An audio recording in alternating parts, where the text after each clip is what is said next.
हिंदू धर्म में जितना महत्व कांवड़ यात्रा का है, उतना ही महत्व इस्लाम को मानने वाले लोगों के लिए नमाज अदा करने का है। दोनों ही धर्म इसी हिंदुस्तान में अपनी अपनी मान्यताओं का पालन करते हैं, लेकिन इसी देश में कुछ ऐसे बयानवीर हैं जो दोनों धर्मों के बीच के सौहार्द को भड़काने की कोशिश में लगे रहते हैं। और इनमें से एक नाम है मौलाना तौकीर रजा, जिन्होंने अब कांवड़ और नमाज को लेकर नया भड़काऊ बयान दिया है।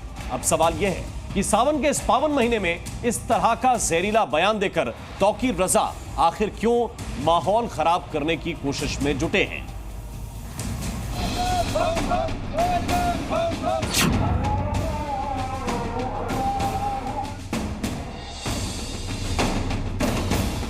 हमारे 10 मिनट बर्दाश्त नहीं है, हम आपका 1 महीना बर्दाश्त कर रहे हैं। कांवड़ यात्रा को लेकर मौलाना का भड़काऊ बयान।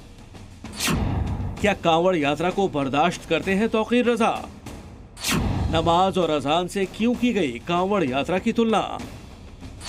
कांवड़ यात्रा को लेकर लोगों को भड़काने की साजिश।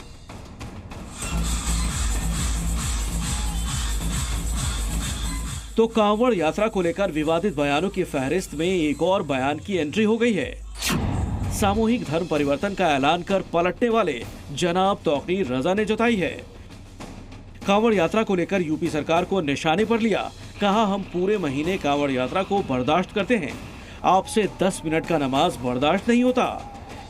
10 मिनट की नमाज आपको तकलीफ पहुंचाती है, 5 मिनट की अजान आपको तकलीफ पहुंचाती है, लेकिन पूरे महीने का कांवड़, पूरी व्यवस्था बदल दी जाती है, पूरे रास्ते बदल दिए जाते हैं, रास्ते बंद कर दिए जाते हैं। ये न्याय है या अन्याय? सावन की पहली तारीख से ही विवादित बयानों का दौर जारी है। कांवड़ मार्ग पर नेम प्लेट के फैसले का खूब हंगामा हुआ।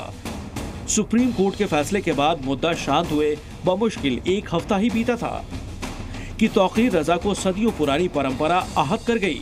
कांवड़ियों के लिए किए जाने वाले इंतजाम से दिक्कतें आने लगी। इन्हें कांवड़ के नाम पर रास्ते बंद कर देते हैं, हाईवे जाम कर देते हैं। 10 मिनट में और 1 महीने में कितना बड़ा अंतर है भाई। तो आपको हमारे 10 मिनट बर्दाश्त नहीं है, हम आपका 1 महीना बर्दाश्त कर रहे हैं। हिंदू तुष्टीकरण का काम किया जा रहा है, सरकारी पैसा तमाम धार्मिक कार्यों पर खर्च किया जा रहा है। ये अन्याय है, इसके खिलाफ तमाम हिंदुओं को भी इसके खिलाफ आवाज उठानी चाहिए। तौकीर रजा के इस भड़काऊ बयान का मुद्दा जी न्यूज के कांवड़ समागम में भी उठा। हिंदू धर्मगुरुओं ने जहां इसे समाज के लिए गलत बताया, तो वहीं मुस्लिम स्कॉलरों ने तौकीर रजा के इस बयान से किनारा कर लिया।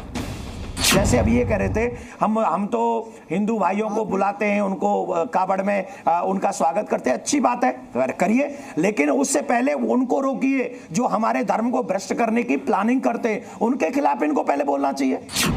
तौकीर रजा ने कोई पहली दफा ऐसा बयान नहीं दिया। ये वही तौकीर रजा हैं जो कभी दिल्ली के जहांगीरपुरी में हिंसा के बाद देश में महाभारत की चेतावनी देते हैं, आजम खान को जेल भेजे जाने पर सरकार से हिसाब बराबर करने की बात करते हैं, सीएए वापस नहीं लेने पर गलियों में खून बहाने की धमकी देते हैं, बांग्लादेशी लेखिका तस्लीमा नसरीन के खिलाफ फतवा जारी कर सिर काट कर लाने वाले के लिए 5 लाख के इनाम का ऐलान करते हैं।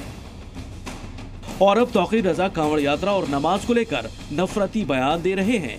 एक तरफ तौकीर रजा है तो दूसरी तरफ असदुद्दीन ओवैसी।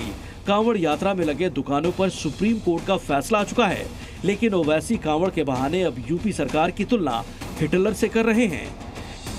वो हिटलर के उस फैसले की याद को ताज़ा करता है और हमारे भारत के आईन की दफा 17 ये कहती है कि कोई भी किसी भी किस्म से अनटचेबिलिटी को उसको फरोग नहीं देगा।